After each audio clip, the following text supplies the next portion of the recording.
Hello, I don't care how much engagement I get or views, but I'm gonna talk about this. It's an issue in my country, which shooting happened. Yes, it's very tragic considering how many passed, about 3 and 20 injured. Why I'm talking about this is actually the actions they did after the fact, which is to ban games and social media they consider violent. Like, how is Candy Crush on the list? How many candies did we massacre during our the era of our aunts and moms on their cell phones playing this game? Let's start with the political aspect of the situation because they keep saying, like Senator Kiko, that this is a tragedy. We must mourn with the victims, but let's protect the victims because he keeps saying stop spreading misinformation about the Juvenile Justice Act and the Welfare Act, that children are not criminally liable by their age, but that's a straight lie. It says there in your own law they're exempted. Their only punishment is rehab. That's not punishment. And we didn't spread information. The suspects themselves knew the rules. They can read. You underestimated that this is a loophole that our generation that's more internet literate than you in internet culture can understand this. It's like you act like we're dumb kids who can't read and comprehend what we're reading. Oh wait, that's right. The Philippines has an 87% in senior high who can't comprehend what they read. So yeah, I'll say that again. The minors can read. They were conscious. They were aware of what they were doing. So I'm not sure how they're exempted. Especially the 14-year-old who fired apparently over 30 shots, which means he was trained and knew how to reload the damn thing. Oh wait, his aunt did train him. Wow. And then another thing I want to say in this part was basically our higher ups, how they reacted. Basically saying, oh, the suspects deserve a second chance. They were children. They shouldn't be liable. They shouldn't be punished. Excuse me, the 3 victims deserve justice too, especially the families who lost. I mean, you people said we mourn and send condolences, but says yes, the 14-year-old cannot be punished, which was the main suspect, the mastermind. Even when they got arrested, they had birth certificates, I think, proving that they were minor de edad. I mean, even in their GC or Messenger, they openly spoke about shooting and openly stated that they wouldn't be arrested because they're minors. That's how aware and conscious they were planning this. And also, God bless to the one of the victims who died. He was an absolute hero. I think he should be an example to all children. And now for the consequences part, which was what I talked about earlier at the beginning of the video, was the banning of violent social media and violent video games like Gorebox, which they already removed. What the hell? What I want to talk about this is actually many agree or disagree about banning them. To that I say maybe regulate them. You should know what your children are going through on the internet. The job is on the parents. I mean, there's already a label saying these games are 18 plus, they're violent, they contain gore, they contain everything. How are you so quick to ban these video games or social media platforms when the media itself has violence like FPJs or movies even back then? How are they not radicalized? How are the children not radicalized back then? Even now, currently in our generation, with more and more of this media type, we didn't go violent. I didn't go violent. I played Mortal Kombat and I didn't rip the spine off my own friends. Secondly, is well, why blame video games? Which brings up my next point, which is basically blaming video games just means you're ignoring other factors like mental health and bullying allegedly of the suspects that they experienced, but even then those don't exempt you from taking another human being's life. That's stupid. That's why the law, I think, is kind of stupid, because in America where there's school shootings and they know best because they're the ones who's having a lot of these problems.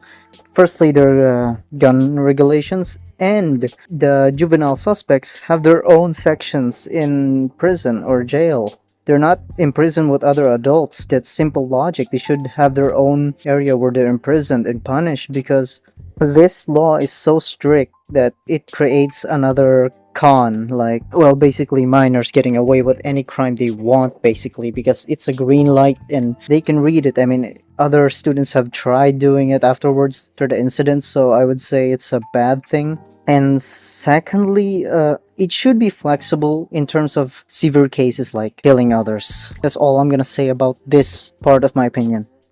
The second part is basically me talking about why the banning of violent video games or violent social media is bad, because they're not gonna stop. Knowing our country, okay? Knowing our country, they're not gonna stop from just banning violent video games. They will ban anything they deem immoral, violent, or bad for the children, bad for the public. That's the same pattern we saw in the United Kingdom, in the United States with the Online Safety Act in the United States version. For those who don't know and what is the Online Safety Act, it's basically the governments of the United Kingdom and the United States asking for your personal information, like sensitive information, your birth certificate, your address, your number, your what was that called, zip code, or etc. Even your whole face. They will ask for them if you want access to the media you're trying to access, like video games. It doesn't matter if you're a minor or an adult. I don't understand why adults on our social media platforms like Facebook agreeing that minors should be restricted of online media, like the violent medias. Like, sure, that's pretty reasonable. The only issue is you're also affected. They're asking for your information, and in the cases of the United Kingdom and United States, it failed poorly. It failed badly because it became a scandal because they promised they will delete the information once they received it and verified. They promised that only for a couple of weeks later, or just a day before after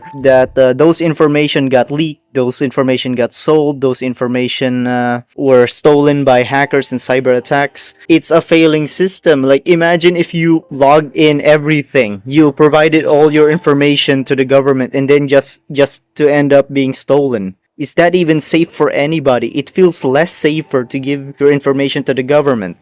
So this is just a prediction. I'm not saying it will 100% work, but due to pattern recognition, we're a democracy and we're allied with the United States and United Kingdom, and some of our laws are inspired from them. And secondly, to our senators and our Congress or people in the higher ups of our country, message for you, especially the next one that I'm gonna name, like Senator Kiko Pangilinan. You turned off your comments. Is that how much backlash you've been receiving, not just from gamers but people who disagree with your law? I thought you wanted to face accountability and have discord with the public or connect with the people, but you turned off your comments. We're not sending you hate threats or death threats. We're expressing our concern, and now you treat them as like threats.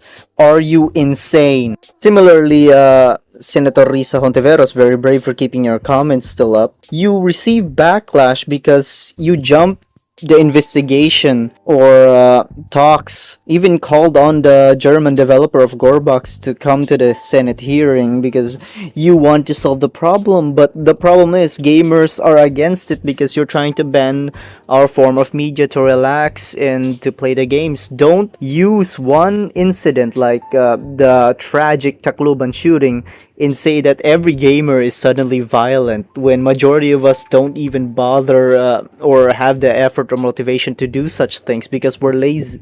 Yes, we're lazy to do that, but we're motivated to play our video games. And the majority of the backlash comes from the logic. Why investigate video games, not the underlying issues or the bigger problem in the room? What I would say though, the next hearing that happened, I think yesterday, was more productive. She actually tried to investigate rather than plainly or blindly blame video games. She actually got some answers, although I hate them. Also, I think I blame the media as well, like news outlets, because they quote her but not given the full sentence. So it's their fault as well. And I think Brent was the name of the private investigator or free investigator, I think. I don't know what's called. Investigated that group, the 764, I think. And he wasn't given credit in the news outlets. Amazing.